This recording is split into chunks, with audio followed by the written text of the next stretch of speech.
Stories stir the soul. Stories reveal. And stories heal. In this podcast, we will give you an inside look at someone who's had a life-changing breakthrough. Real people, real stories with real breakthroughs. As a health and wellness expert and coach, and Todd as a men's mentor, we've seen firsthand what God can do when it comes to a breakthrough. So lean in, listen well. This could be your biggest breakthrough.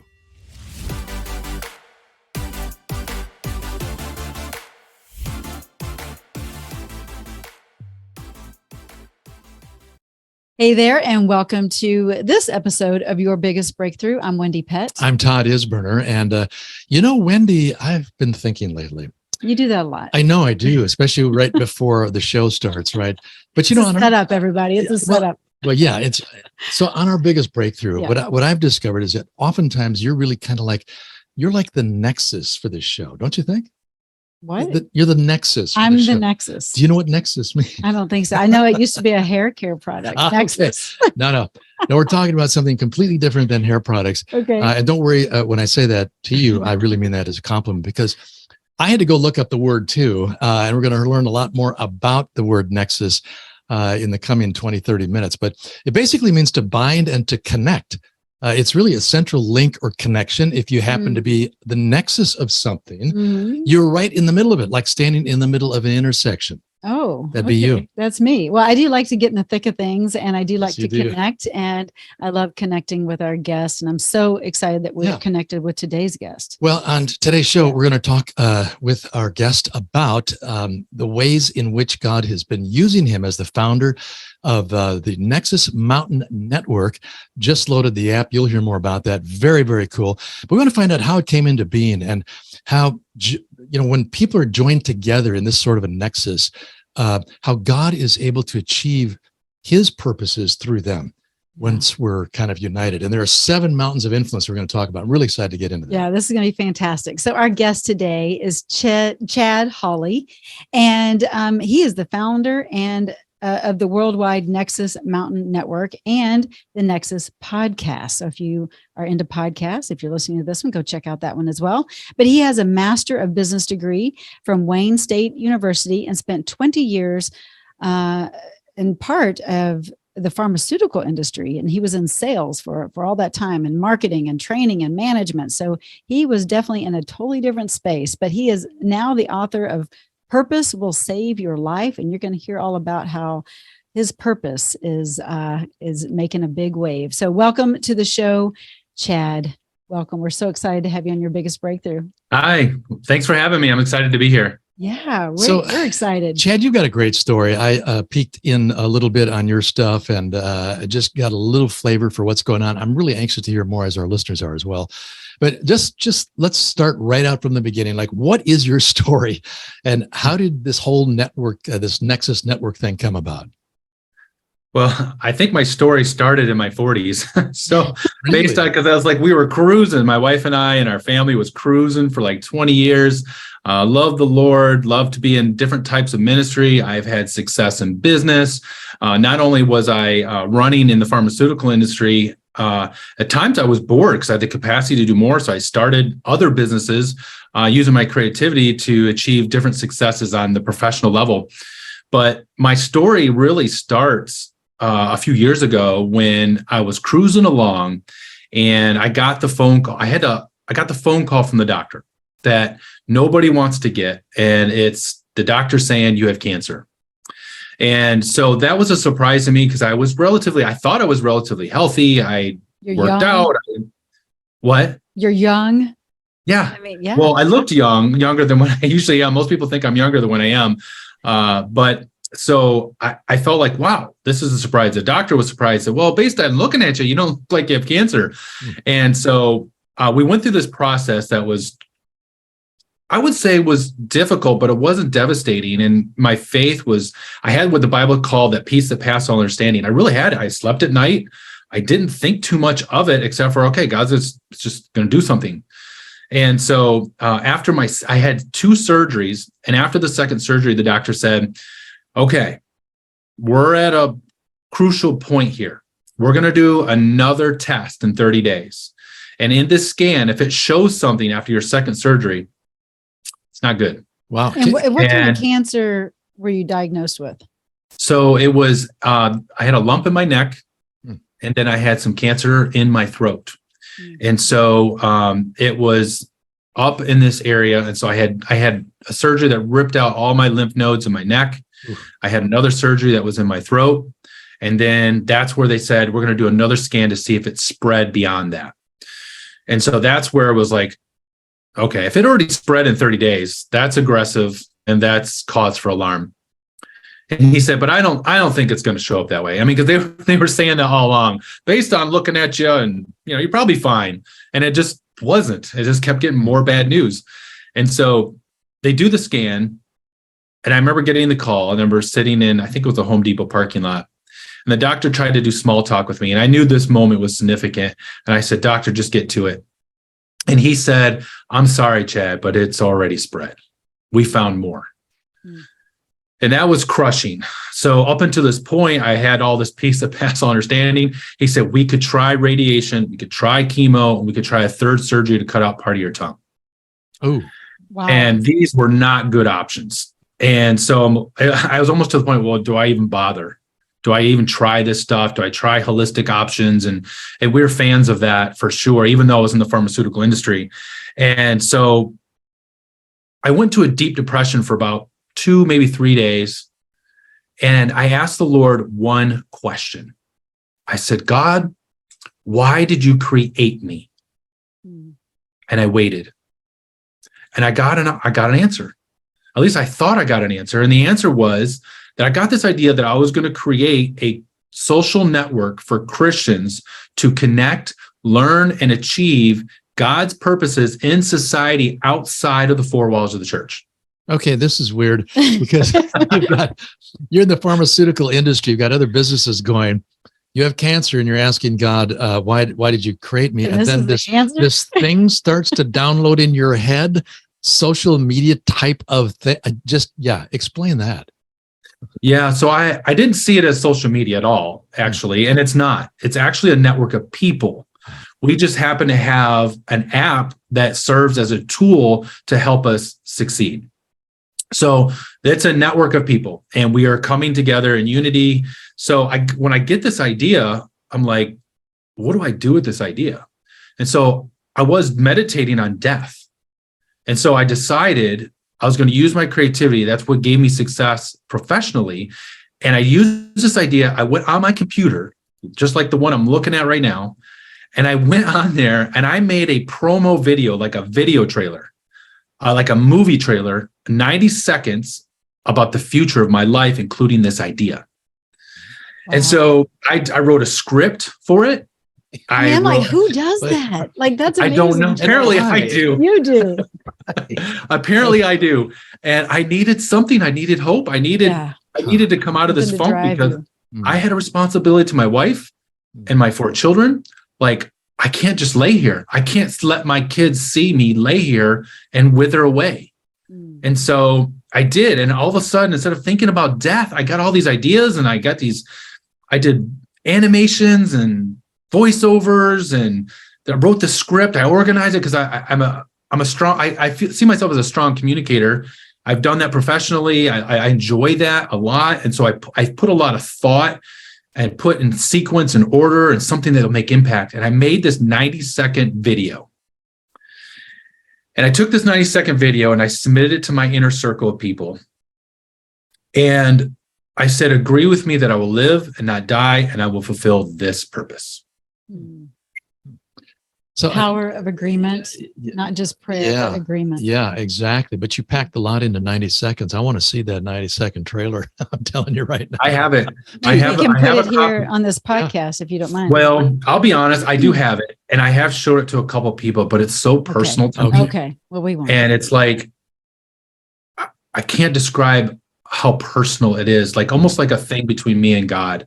Yeah. And, a handful of people have seen it. I still have a copy, and from time to time I go back and watch it.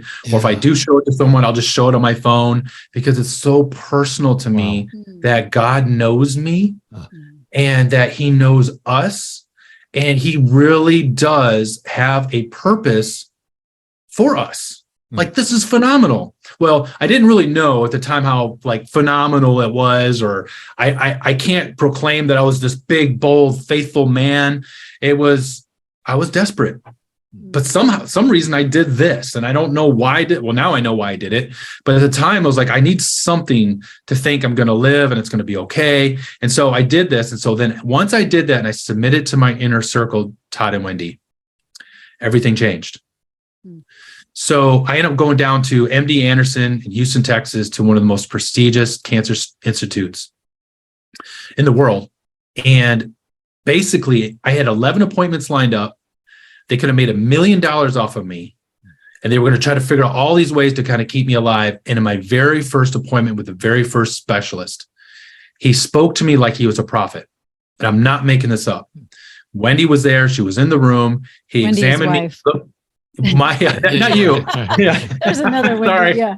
Yeah, that's great. Well, that would have been a story. Right? but- Yeah. I was there So the my whole wife, Wendy, time. yes, spelled with a Y, not an IE. Yeah. And we were sitting in there, and the doctor says, and he pauses, and we're both shaking. He says, Chad, I don't think there's anything wrong with you. And we were stunned. And we're like, well, wait, what? And so he explained why he thought it was nothing wrong with me. Yeah. I'm like, well, this is not what the elite specialist in Charlotte, North Carolina said. And according to their scans, they saw it. They showed us the cancer. Right. Yeah. Spread. And he says, well, I'm gonna verify what I think. I'm gonna order an ultrasound. Ordered the ultrasound, clear. God. That was probably 4 years ago. And not only did he say that, it was like one of these Pentecostal meetings. He said, not only do I think there's nothing wrong with you, I don't think you're going to have a problem with this ever again, which is kind of weird for a doctor to say that. But it was almost like that. It was like the voice of the Lord coming through him to tell me something supernatural. Yes. That the Lord was at work, and that the thing that I got, the idea that I got, was real, and that I was going to fulfill it. Miraculous. Do you think did you think it was a miracle, or it was misdiagnosed, or how did you assess it, and how did the doctor assess it? Great question. There's two possibilities. Here's what we know. In the scan in Charlotte, it was there. In the scan in Houston, it was not there. It is possible that there was a misdiagnosis, and it was possible that there was an absolute miracle. So the other thing that happened was I was in Washington, D.C. at a meeting. I don't know if you know who Lance Wallnau is. Oh, yeah. But we were in a meeting, and we were at the Trump Hotel, and we were in a small group meeting, and we were meeting with these people, and they were praying for me. And that was like on a Saturday. That 2 days later on that Monday, I was supposed to get the third surgery, and they were going to start chemo and start radiation. And it was crystal clear at that moment that the Lord said no. So much so that the doctor that I met with in that room was in some other country, that somehow we got to him, and he said, wait. So what I know for sure is that the Lord intervened. In which way, I don't know, but I give him glory for intervening, because they would have cut out part of my tongue, gave me chemo and radiation at the very, very minimum. Listen, I think that's a great way to look at healings, whether it was a miraculous healing that God gave, or something that wasn't just quite diagnosed right, whatever it is. But what you just said is the bottom line. Look, God intervened, and God gets the glory, period. I have to ask you, when you put the trailer together and all that, and you sent it to friends, and something happened there, was sort of like a catalyst for you. Explain exactly what you said, something about everything started to change. How and why did it change? How it changed was the results I got, because I was thinking at that point when I made the movie, I had cancer. Yeah, that's what the doctor said, and I was needed to save my life. I need chemo, radiation, and third surgery. So what everything changed was I didn't need it. So that was a big deal. Yeah. The other thing was it provided yet the element of hope and faith. Of maybe, just maybe, there's really a reason for my life. Maybe he really made me for a purpose. And that's why I wrote the book. When everything is settled, when the dust settled, I wrote the book, Purpose Will Save Your Life, because it saved my life. Powerful. Yes. And so it's beyond just a theory or a concept or a cute message that you hear in church. It's literal and spiritual. Yeah, that's so good, Chad. Yeah. And someone listening right now needs to hear from you right now, because they're dealing with a diagnosis, maybe themselves, and that they don't need to settle in with that word, that they can continue to hear from God and allow him to intervene, because he can do the miraculous and change that diagnosis on a dime, just like he did for you. But I want to dive in on just your faith journey, because I would imagine, well, I don't know your full faith journey, so maybe we need to start from the beginning. But I would imagine within this this diagnosis and this whole miraculous type of situation, that it changed the level of your faith. So let's talk about the beginning of your faith, and then how your faith changed when all this occurred. Yeah, so I was kind of like a prodigal son, where I was raised in a Christian home, and then I went off to college. I was really raised by a too strong of a religious mindset, and so I didn't want anything to do with the religion, because if that's what it was, I didn't want anything to do with it. And then I went off to college, and then I met my wife, Wendy, not you, during that time. And at that time we weren't saved, but she decided, hey, I'm going to give my life to God. And I realized how awesome she was. And so I was like, I don't want to lose her. And I always knew I wanted to give my life back to God. I just didn't know if I was ready yet. And so I did. And in that moment, I actually was the social of the fraternity, of the largest fraternity at Western Michigan University. And I stood up in front of all my bros at the end of a meeting. I was the one responsible for parties with their sororities. And so I stood and told them I gave my life to Jesus. Oh man. And I always remember doing that, because wait a minute, was there drinking going on at that party at the time? Because that might explain something for some of those guys. well, there was always drinking going on right? At all it's a proud times. house. Yeah. I just wasn't doing it during that time. And I always remember they didn't have a grid for that, because I actually lived in the fraternity house, and the fraternity house always sounded like this, like all the time. Yeah. And so That's good. I would go in my room, and I remember reading my Bible and just trying to consume myself with God and his word. And I would turn on like these noise machines to try to chime out the partying going on. And I remember my buddies coming in at 1 a.m. and be like, hey man, let's go party, man. And like, what are you doing, man? And I'd be like, I'm reading the Bible. Awesome, man, let's go. And so there was times where I would actually get up and I said, all right, I'll go with you. And I would just be joyful. Yeah. And I would just go in there, and sometimes I would dance. I wouldn't have anything to drink or nothing. That's amazing, Chad. And so that kind of started a journey. And my wife and I, been married, just celebrated our 25-year anniversary. And we spent a lot of time. We did Bible college by correspondence at that time. We were always involved in some capacity of ministry. We did street ministry for 4 years. We got connected with lots of great people who are mentors to our life, and just so many awesome people. But here's the thing that I tell people, that I noticed a huge difference. So I went into professional, like I like the 7 mountains, because I was always 1 foot in business, 1 foot in religion. And now I've got a foot in media. And so it's very, very different. But I had success in business, but because I developed skills and experiences and I worked hard, but I didn't have favor. I didn't have the favor of God. I don't think I had the favor of man. I was promoted by my skills and successes. It wasn't until I answered the call on my life that the explosion of favor came with it. Okay. And that was a huge difference for me that I didn't know and understand until I did it, until I obeyed.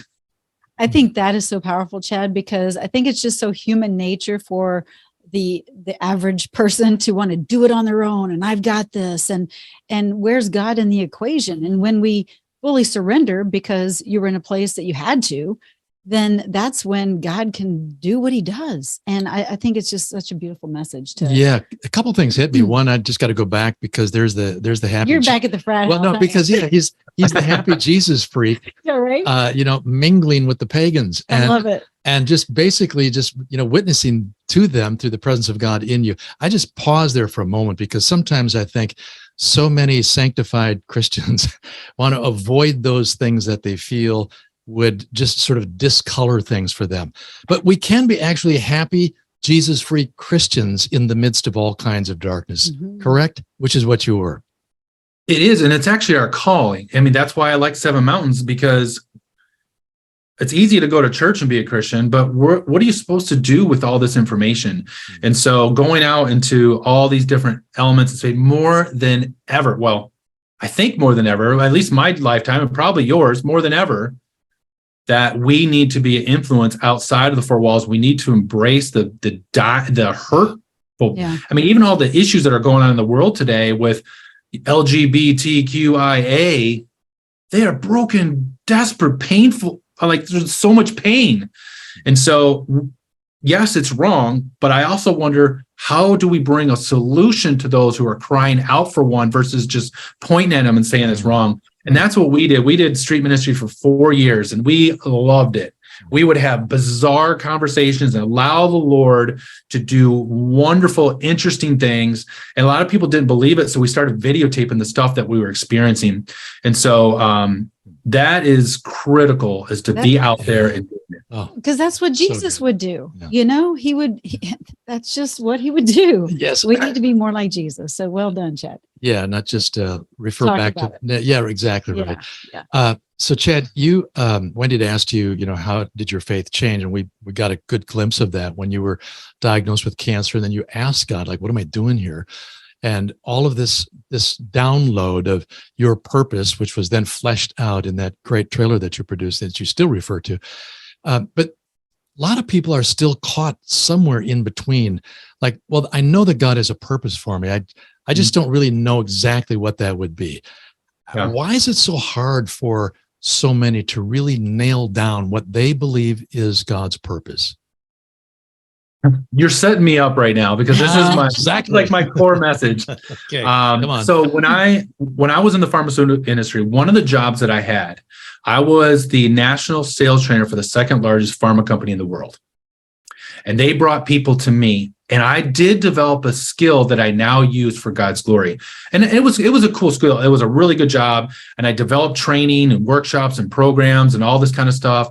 And I took those along with my story. I developed the experiences I have with the supernatural, and I put it in this book. And so what I do, the book actually walks people through this. And so people aren't really taught how to think or what to examine or even have the belief. Like, so for example, a lot of people don't know that the milestones in their life, I'll call them peaks and valleys. We have these peaks where things are really good, something amazing happens. And then we have these valleys where something terrible happens, we're in despair, and they don't know to go over their timeline and examine them and see trends that actually point them to their future. So you can take a story like Joseph in the Bible. This is biblical. You can look at his life, and you will see, if you look at his peaks and valleys, you'll see 3 or 4 things in those peaks and valleys that will predict his future. And so we don't know enough to examine. We're not taught to examine it. And we always go, I'm in such despair. I can't live. I'm not going to make it. And the first time we're in the valley, we don't have anyone saying, no. I've been there. And this will churn out and you will learn something. I know we say that all the time, but if we actually do it. So Joseph, for example, you look at leadership, dreams, and favor.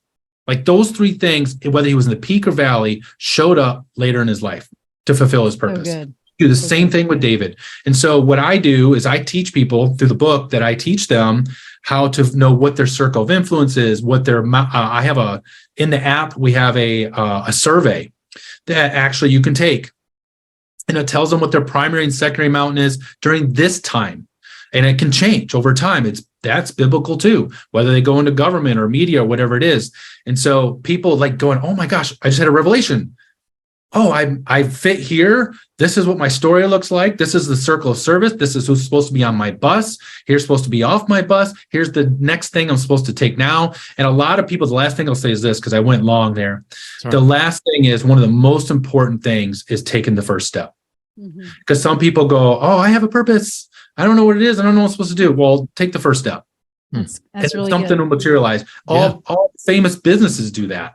And so that's something people are afraid to fail. And that's why they don't take that first step, right? Yep. So real quick on this note, what do you think the difference is with people and what they think is their purpose? And is it what God's purpose is for them? I think, people can get tripped up on that. Yeah. I'm going to talk a little bit. Are they one and the same or distinctly different? This is so good. Okay. I just spoke on this the other night, and I spoke on exactly that. And I used the story of Nehemiah. So Nehemiah was called by God. His calling was to rebuild the walls, right? Mm-hmm. What if Nehemiah actually said, I say there's a distinction between something good and something God. What if Nehemiah said, I feel like I'm supposed to start a men's ministry.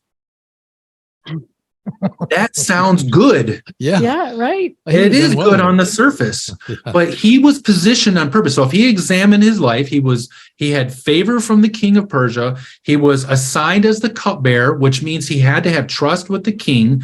That means sometimes he had to drink from the cup of the king to risk his life, which then with the thing that follows trust is favor.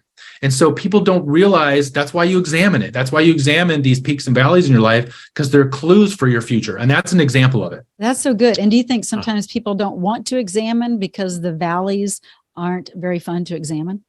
Like it's painful? Well, the luxury of, I think I'm around the same age you are. The luxury of getting older is you have that experience, huh? You get wiser.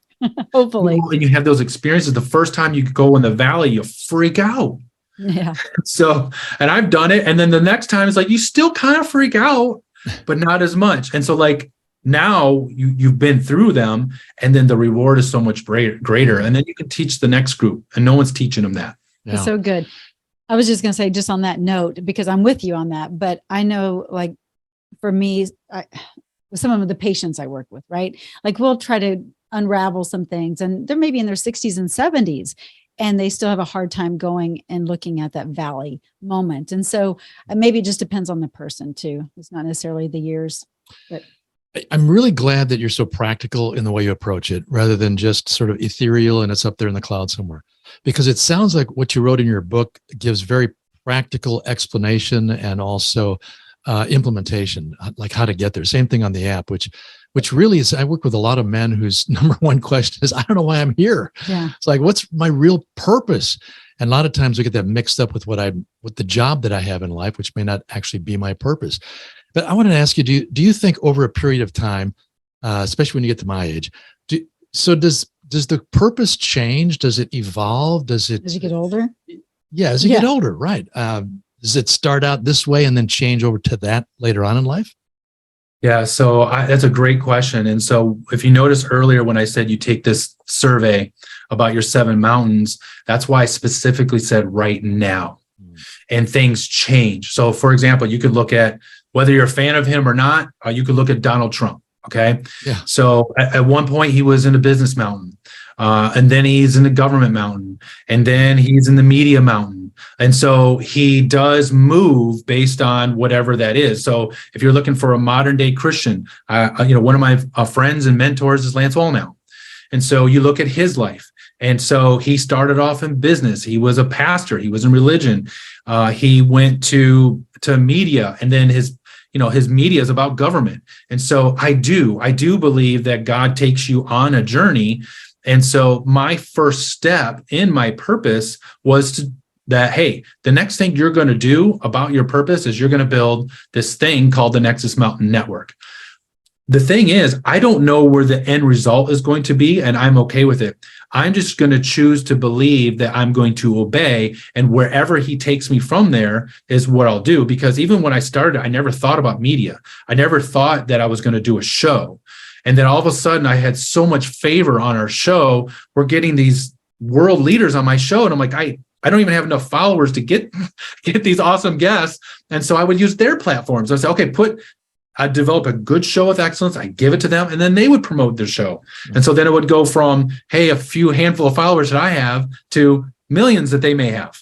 Right. And that's the power of this nexus. Like it's getting the word out so that we can come together and connect with the people that God wants us to connect with through this app. Not everyone knows about the 7 mountains. Do you want to name them? You were already saying media, government, but do you want to go ahead and name them? Yeah. So there's no like set definitions. These are general terms to help us and give us guidance, because there's even some conversation now, like media, for example.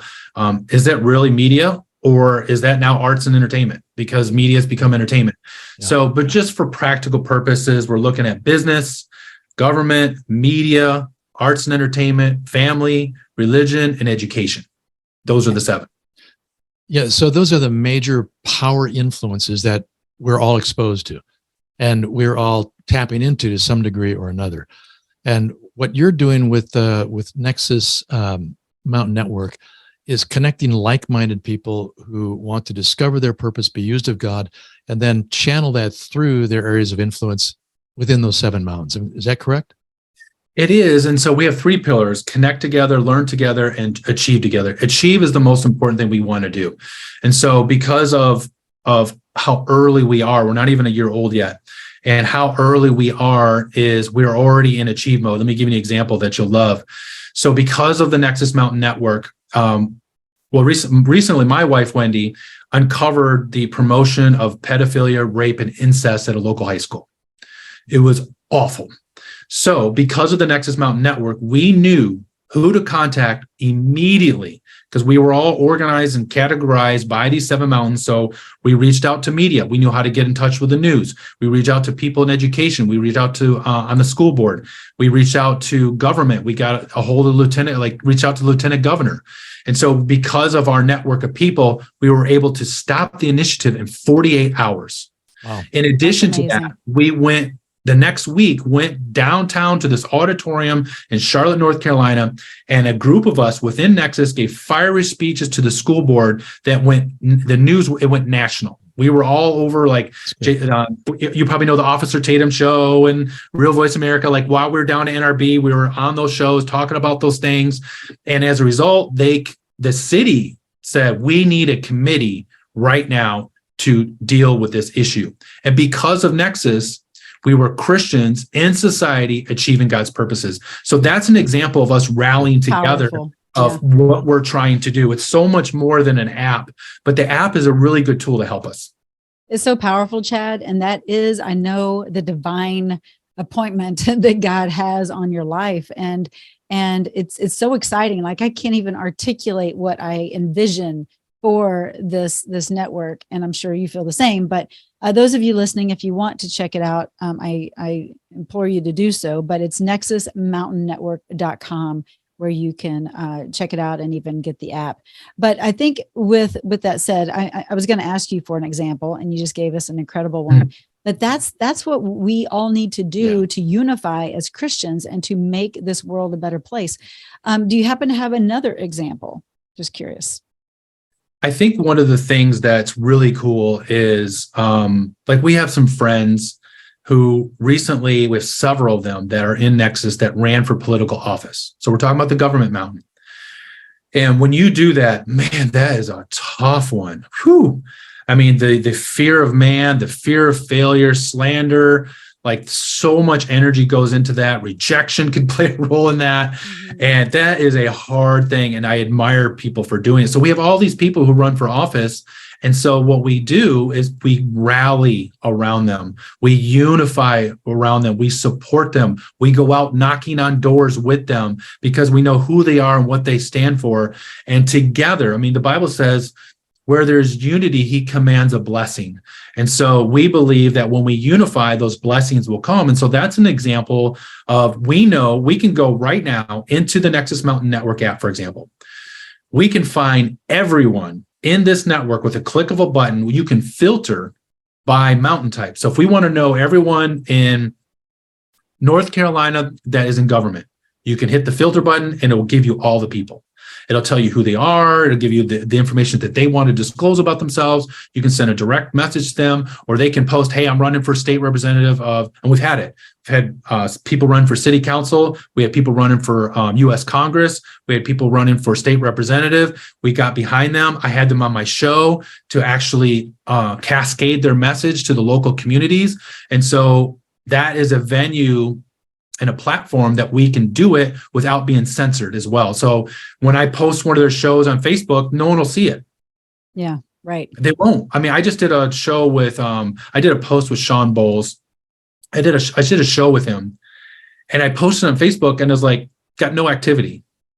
And then I did a test, and I reposted it in a way where his name wasn't anywhere. Like, I had to get creative, and all of a sudden you could see the activity go. I was like, okay, clearly shadow ban. And so you don't get shadow ban in Nexus for being a Christian.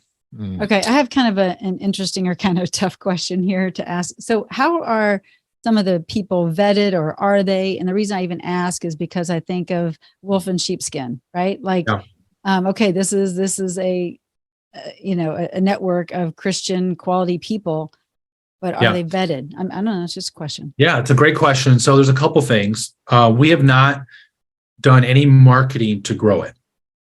And it's right now it's intentional because we want to grow by quality over quantity. Yeah.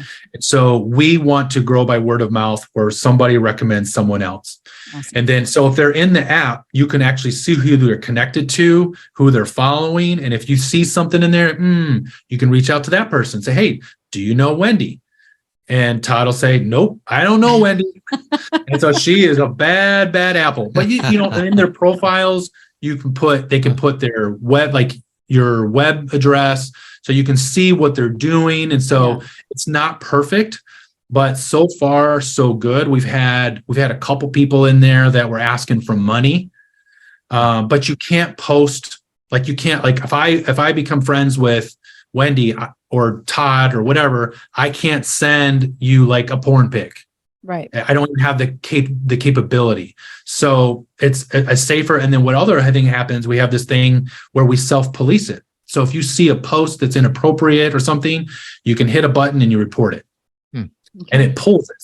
That's good. That's good. That's very good. Yeah, I like it. I'm just thinking again, just how powerful it can be to be an influencer in any one of these 7 mountains, and to be influenced in the right way within those 7 mountains. But it all comes back to what occurred in your life when God answered your question, like, what am I doing here? And he gave you your purpose. And behind you is the placard from your book, Purpose Will Save Your Life. So I just am so encouraged by that. I want to encourage our listeners. It really, really is imperative that we push deep down into understanding what is God's purpose for my life, and then allow him to channel that into these different 7 mountains. But I want to know, because sometimes this is popularized, for really a lot of self-gratification rather than God glorification. So, Chad, what do you recommend that as they go through the exercises in your book or on the app, that they come up? Is there like a statement, a purpose statement, a sentence? And if so, what is yours? Yeah. So what I do, it's pretty cool. I actually leverage technology in my book. And at the end of each chapter, it'll be like a QR code. And so the QR code will take them either to their own worksheet or own exercise right on their phone, or whatever it is that we're trying to educate during that chapter. And it's a journey that you get to. And by the end of the book, when you get to the very last chapter, you actually write your own movie trailer about your life. Oh, that's so good. Get you to that point where, cool. And you say, what is mine? I told you mine. So mine was that statement that I gave you, that God gave me. That was it.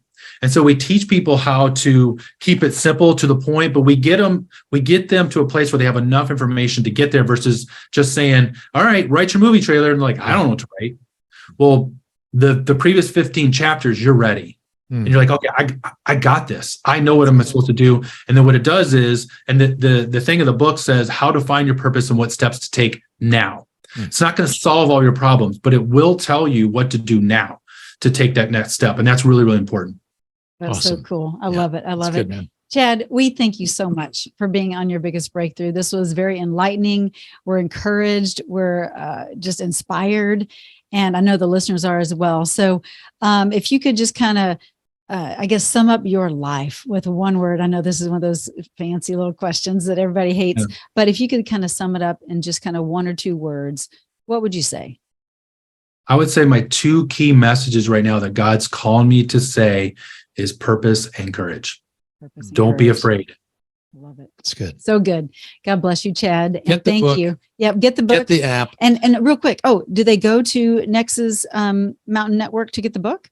The easiest way is actually go to your, not there. I mean, you can get it there, Yeah. but go to your either Apple store or Okay. your Google Play store and just type in Nexus Mountain Network. It's absolutely free. And you'll see capabilities like Facebook, LinkedIn, podcasting, learning, and et cetera. So that's all you have to do is go to the App Store. But they can get the book there? Oh, the book. Yeah. Yes. So the book, I'm sorry. I thought you said the app.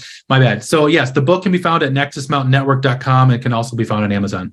Excellent. Perfect. All right. Well, go get the book, everybody. And thank you. God bless you, Chad. Yeah. Thank you. Yeah. Take Thank care. you. Bye. God bless.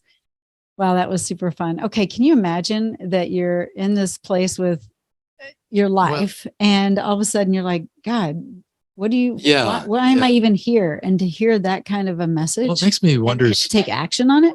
Yeah, I think this is, again, it's just a show of the heart of God's love for us, because he does care that we know. Right. He doesn't want us in the dark, nor do I think he wants us to have to experience a crisis before we start asking that. Right. Good So point, good wherever point. you are in life right now, maybe you are like locked in so perfectly on your purpose, then I'm just going to invite you to invite others Yes. to take that really seriously. Just in casual conversations, just ask, so what do you think your purpose is? For being here, why are you taking up space on planet Earth? Yeah. And most people are like, I don't know. I mean, Yeah, maybe you can be instrumental in helping them get to that place. right. Because as you can hear with Chad, once you know your purpose, Man, you catch look fire. out. It's like, and you give God more breathing room in your life to do what you cannot do. That's it. And he's just being obedient and just walking it out, even if Yeah. it doesn't make sense. And that's what we have to do. So we thank you for tuning in to this episode of Your Sorry, I Biggest Breakthrough. downloaded the app. Did you? I'm just anxious to get to the app. So are you okay. going to Did wrap you- it up here? Because I want to play around. Well, with that. here's how it looks, by the way. Yeah. If you're on YouTube, check it Nexus. out, Nexus. But yeah, we thank you for tuning in. We are so grateful that you would take the time to spend with us. And if you are looking for maybe a change, transformation in your own life regarding your health and your well-being, make sure to go to my website, which is wendypet.com. And if you're looking for a mentor, you're a young man that's looking for a mentor. Well, you don't have to even be a young guy. You just be you a could be guy. an old geezer looking for it. Anyway, Todd, that's Todd's deal. And you can go to toddisbrenner.com. And we're just rolling out something. You can come to my website. You can get the free book, What Every Man Needs to Know. And also we're rolling out a course. So we'd love to have you check that out. Please, please share this episode with somebody that you know would benefit. It's not for us, it's for them. So if you would just take a moment right now and share it. Yes. God bless. See you next time. Head on over to yourbiggestbreakthrough.com, where you'll find some free resources and information and a place where you can comment, and we would love to dialogue with you there. So thanks so much for tuning in, and we'll see you next time.